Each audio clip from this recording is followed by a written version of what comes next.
Ba-da-bum, ba-da-bum,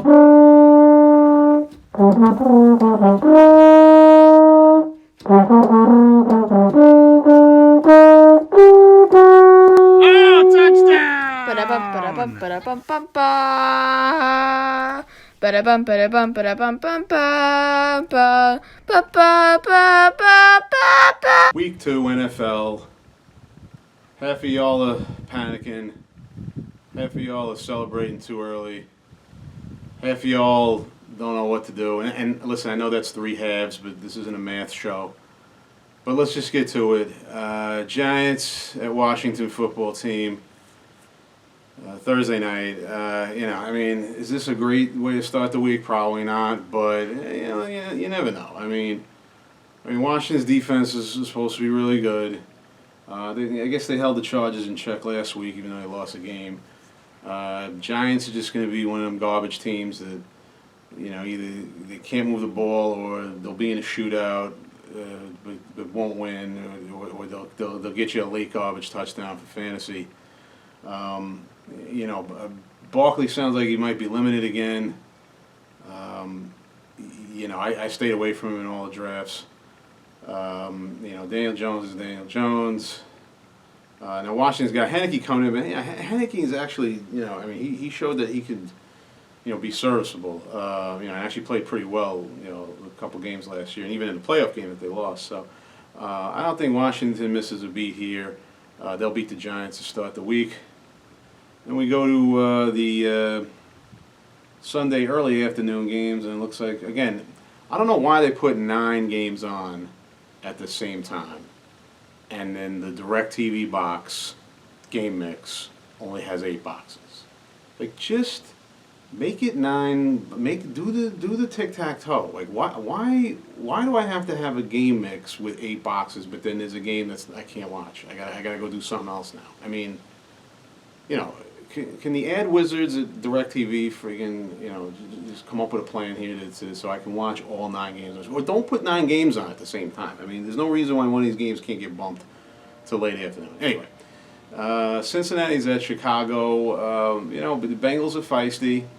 Got an overtime win against Minnesota last week. Jamar Chase looked great. Hopefully that keeps up. And Chicago, it wasn't a complete loss against the Rams. I mean, they were able to do some things offensively, but just get Fields in there. Just stop with the nonsense. I mean, if you want Dalton again to go up against his former team, I know he beat him last year when he was with the Cowboys. So if you want to give him another shot, that's fine. But then enough's enough. It's Justin Fields' time. I'm gonna take Cincinnati in this game, but this will be a good game. And again, with fantasy, you're just hoping for a shootout. Houston's at Cleveland. Listen, Houston's not good, but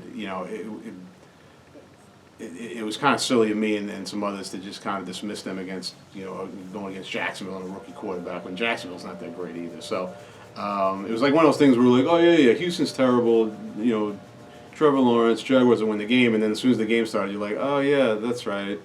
It's a rookie quarterback on the road, and that team stinks too. And it's just like one of those sudden realizations when you thought something was going to happen all week and then it didn't. But we don't need to spend too much time on this game. I mean, Odell's not going to play. Who cares? The guy's name brand at this point anyway.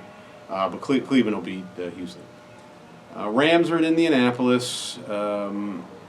Again, the Colts are one of these teams where, obviously they have a very good running back, Jonathan Taylor, but all the other guys are kind of suspect. I mean, yeah, they can perform, but the consistency is just not there. Rams defense will eat it up.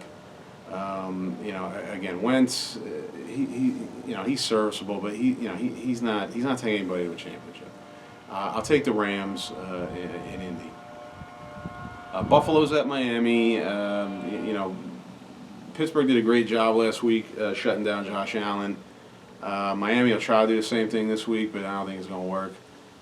Bills, can't be happy with the way they came out last week, so I expect them to be firing on all cylinders, as they say, whatever the hell that means. And so I'll take Buffalo. New England's at the Jets. I don't know what to say about the Jets. They kind of looked flat last week in the 40 seconds that I looked at that game against Carolina. New England, again, they're trying out a rookie quarterback there, but it's Belichick, and he's not going to put his young guys in a position to fail. So they had a good game plan last week against Miami, and then they had a late Damian Harris fumble. Might have cost them the game, but listen, they're going to go beat the Jets because Belichick always beats the Jets. And I don't care who's at quarterback, so I'll take New England. San Fran is at Philly. Elijah Mitchell, the hot waiver. Yeah, it's funny, every year, week 1 or week 2, somebody goes down, and it's the running back that blows up the waiver wire. And this year it's Elijah Mitchell. Last year it was Mike Davis. A couple years ago it was Phil Lindsay. Kamara. You can go back basically every year. And so this year it's Mitchell. And we'll see. Again, he had a big game against Detroit. Detroit's not very good. And the 49ers still have Sermon, and again, they like to rotate their backs anyway. But I think Mitchell is a fine addition. If you blew your budget on him, you might as well, because you only get this opportunity, right once at the beginning of the year. There's no reason to save your fantasy budget for the end of the year. There's not. You don't get to carry it over. It's not real money. Go get the guy if he's going to make an impact, and if he does, then he could be a league winner, as some of these people say. Man, who's going to win this game? I mean, I'll take San Fran because I want Philly to lose. So again, it's not really analysis, but whatever. But I mean, San Francisco is a better team. Listen, Philly's going to put up some points, so it should be a good ball game. Las Vegas is at Pittsburgh. Man, was that the most Raiders win on Monday night or what? I mean, you come from behind, you hit a 55-yarder to send it to overtime. Then you hit a bomb to a guy, and it looks like the game is over. Everybody's on the field, but it turns out he's down at the half-yard line. So now everybody's got to clear off, and then Carr can't get in on a sneak, and then they throw a pass and bounce over a guy's helmet, intercepted. But then they get Lamar to fumble, and now they're back in field goal range, but now just field goal wins the game. But I don't know if they had a penalty or if they lost yards or what happened, but they get backed up, and then it's like, you know what, F it. We'll just throw a bomb up to Zay Jones, who nobody remembered was still in the NFL. So, anyway, it was a crazy game, a great ending. But they're not going to beat Pittsburgh. Steelers' defense will shut some of this down, and Steelers can move the ball on their own. So I'll take Mike Tomlin over John Gruden every day of the week. So I'll take Pittsburgh. New Orleans at Carolina. I forget. There's one of those teams in the NFC South. I don't remember if it's New Orleans, but one of those teams is consistently shuts down McCaffrey. And I don't know if it's the Saints or not, or if I'm just imagining it. But I think Carolina might struggle in this game. I mean, New Orleans looked amazing last week because they destroyed Green Bay. Green Bay, the Green Bay quarterback spent all off season, not practicing football. But I don't know that Carolina is going to be able to do a whole lot against the Saints team. And Jameis not going to throw 5 touchdowns every week, but there's still enough offense there in New Orleans where defense keeps Carolina at bay, and they put up some points, get some turnovers. I'm going to take the Saints.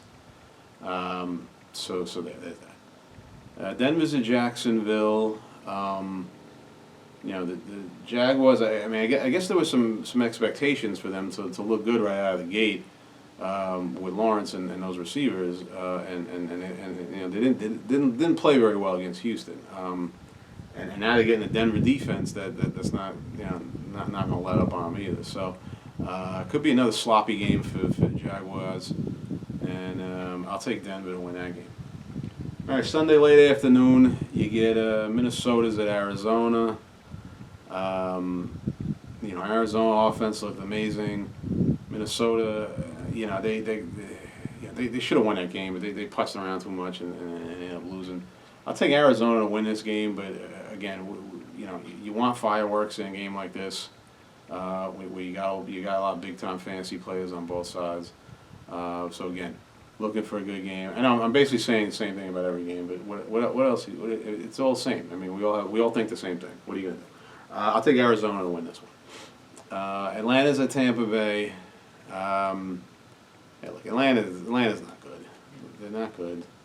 Tom Brady is Tom Brady. I don't even know what that means, but you know what I'm talking about. Like, and I think Tampa lost a couple guys on defense last week, so maybe the defense is not as good. So maybe you get a pinball game here, but it doesn't matter. Tampa's gonna win this game. There's no way. I mean, listen. When Atlanta was at its peak, Tom Brady was able to come back from 28-3. You think Atlanta's going to win this game? And now forget about it. Tampa's going to win. Tennessee is at Seattle. Titans did not look good last week. They need to get it together because they got too many weapons. And this should be a nice game here. Again, big fantasy implications on this one. I'm going to take Seattle to win, but I would not be surprised because Seattle used to be a team you could trust at home, with Russell Wilson and whatnot. But I could definitely see Seattle losing this game. I'm not confident in this pick. I don't know what it is now with the Seahawks. I mean, because the defense isn't what it used to be, but yeah, you don't trust Seattle in a game against quality competition the way you used to. But I'll take them to win, but don't be surprised Tennessee, is a 14-0 early in this game. All right, Cowboys are at the Chargers. And listen, I mean, Cowboy offense played well last week, but it's funny, like they're playing well on offense. They get 4 turnovers over on defense, and yet the whole game, you just knew they weren't going to win. You knew that they were either going to find a way to lose, or Tom Brady would find a way to win, and you had a little bit of both. And listen, some of those turnovers were fortunate. They got a couple of bounces. Godwin was going in for a game clincher, and he fumbled. So whatever, it happens. But I mean, the Cowboys. I mean, listen, the Cowboys had a first down in Buccaneer territory. I think they were on a 35-40 yard. I forget where they were, but they were in Buccaneer territory. Less than 2 minutes. Tampa has 1 timeout, and they're down 2 points. Tampa Bay should not see the ball the rest of that game. I don't care what happens.